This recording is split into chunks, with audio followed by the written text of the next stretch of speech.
In our book, a couple of the things that the artist painted, great hunts, and notice the shape and how it's tied to this frame.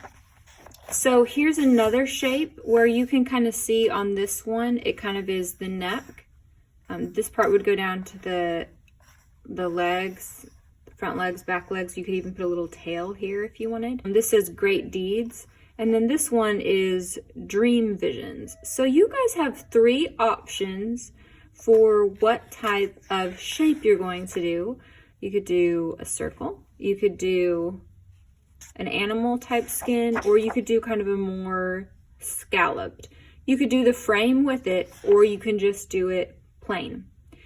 If you'll notice, like some are a collection of symbols. You could do that, and you can mix any of these shapes and these ideas together, or come up with your own. This one is a collection of symbols that tells a story. This one also tells a story, but it's almost more of a scene of one point in the story. And then this one, it's got some patterning and a large symbol. So I'm going to do a dream vision, but you guys know you're good to do anything. So I'm going to start by eyeballing a circle, and I'm going to use a pencil. And I'm going to look at some of the Native American symbols and decide what I want to do with that.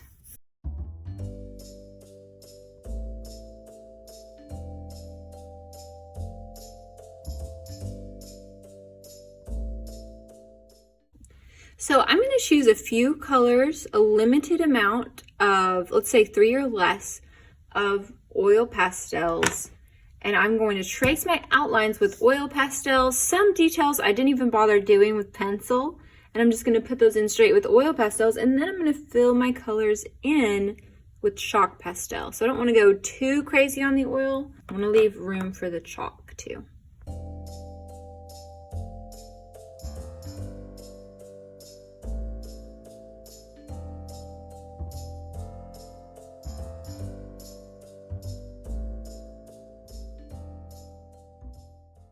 Now that I've got my base down, I'm going to use some chalk pastels. Now a lot of these are dirty. We can cut these out, and if you want to cut yours out, you can use the outside edges for just cleaning it off.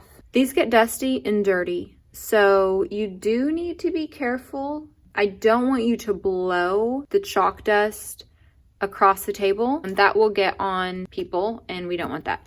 So if you're working and you're just building up a ton of dust, what you can do is stand it up and dust it off onto your placemat or into a trash can. You can take it over to a trash can and tamp it off over there. But let's try to be careful with that.